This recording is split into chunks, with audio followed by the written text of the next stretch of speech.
All right, here we go. Not only here we go, here we end. We've made it through a full day of Stronger Together podcast. We've had so many people stop by, be part of this event. We see people walking by live. It has been an honor to be here. This is my 4th year to be podcasting live here. It's been a lot of fun. And I got to share it today with my co-host, Nick. How are you today? I'm doing really well. I'm excited to have another opportunity to talk to an amazing educator and see what I can learn and connect with others and soon people walking by, like Tim Needles is walking by. Hey, Tim Needles in the house, everybody. Amazing educators all over the place. I'm excited to have this conversation today. Yeah, and you made it through. When I said we're going to do this live, is this what you thought was going to happen? Meet all these great people? I didn't think it'd be that many great people, but it's been even more. But that's the great thing about coming to an event like ISTE is that you are surrounded by amazing educators, and even if it's a quick walk by, it's like a little spark to remember. Ooh, I have to find them in the hallway because I have a question for them that I want to ask. And since I'm here, it's like my opportunity to do that. So it's a great reason. So for everyone walking by now or listening, like take advantage of those moments because there are very few opportunities where all of these people are in the same place, learning and sharing and growing together. Yeah, and tomorrow the vendor hall is going to open. So tell us about School AI in booth 2714. Yeah, for those of you who don't know, School AI is a K-12 AI product and beyond.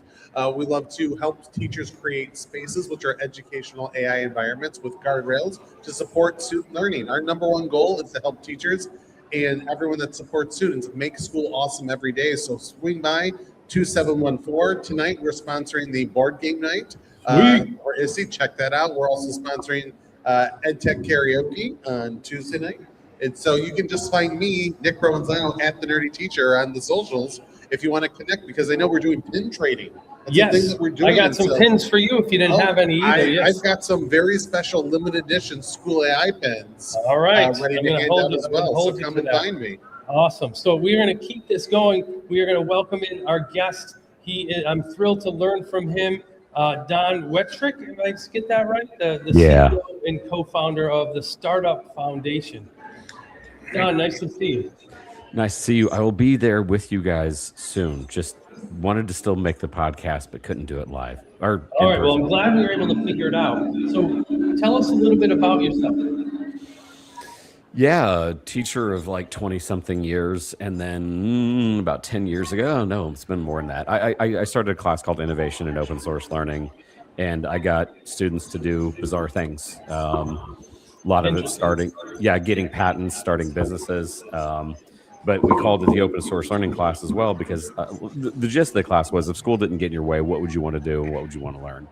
I was always taught by parents, and they're like, they should teach in today's schools. And a lot of it was around things we weren't providing. A lot of it was around money. A lot of it was around leadership.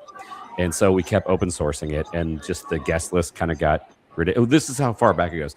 A lot of my students were hearing about this, that they were doing this creator program on YouTube, and you might be able to make a living on YouTube. That's how far back it goes. And so we started reaching out to people, and then we got a lot of really good connections. A lot of now famous YouTubers started connecting with us, but they were just getting their start. So Casey Neistat, Gary Vaynerchuk, my favorite, Zach King, we're all of a sudden just called into the class, and it got the eye and ear of some of our state leaders. I live in Indiana. And we're doing a pitch competition. So I now focus, I work with a lot of teachers to get them to reframe their classroom as an innovation hub, as almost an incubator of sorts. That the time and the things you're going to work on in school should actually live beyond school. And we now have proven the concept. We actually just had another student call us 2 days ago. We have another student that just got $5 million of round of funding. So we think that the startup hub of all startup hubs is tax funded, and it's your local classroom. We just need to make sure our teachers know that and have some space for it.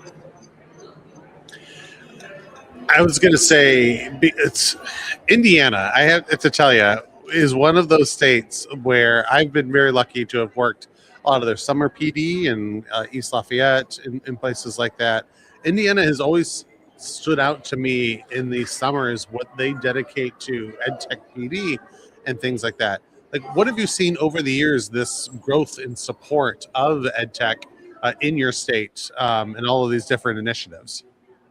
Yeah, we're one of the few states that do have a lot of learning things, and really, I think the nice thing is that Indiana, while kind of quiet and humble, we punch above our weight class. We have a state superintendent, or secretary of education, that wants to try some things, even if it means it didn't work out well. That is the entrepreneurial way, right? Let's test this. Let's see how it works. And then also standing on the shoulders of student giants. I mean, we launched our foundation with a lot of support from the state, both from the Department of Ed and Secretary of Commerce, of like, again, getting those students to see that the time they're spending in the school day can mean more than a grade. So yeah, I mean, we've got great leadership here in the state.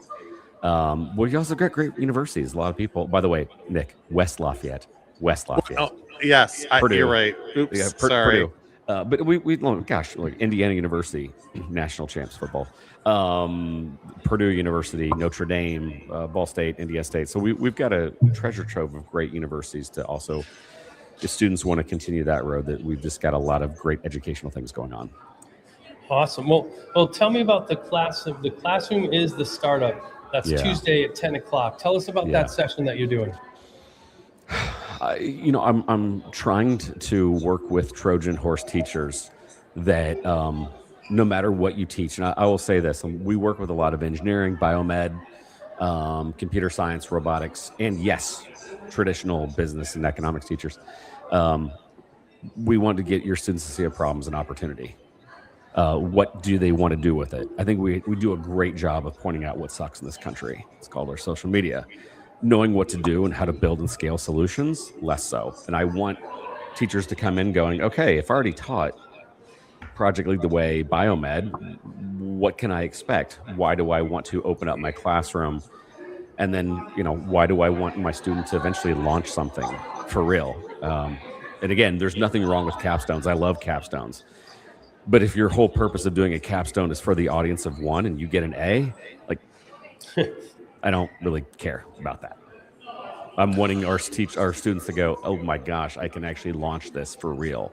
And then that's where we do a really good job of, we've been marrying or bringing together venture capital and students, and also making sure we protect their interests, because, sometimes I can get out of hand. But yeah, when our teachers know that. And also to be a part of this really weird group, we offer up really unique opportunities for our teachers.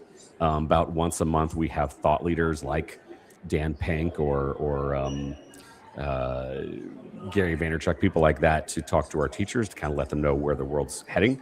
But then about once a month, we work with really cool influencers that they call our schools. I did not know how popular Jesse Cole is, but like the Savannah Bananas guy, 50 Cent, we've got a really cool thing going on with Lenny Kravitz's camp. So we bring in really cool influencers to let our students know of, like, what are you seeing? What do you want to do? And then plus, they believe the Savannah Bananas more than the teacher sometimes. Well, I love that there's this focus on solving real problems. Like this idea, like, what do you recognize? What do you see? And how have you seen that really change a student's approach and engagement to the work that they're doing? Oh my gosh. It makes it real. It makes it more personalized. And we do frame it as, what problem do you see as an opportunity? And because like just starting off of like, what sucks, and then saying the person you vote for should do something about it. Like, they're not.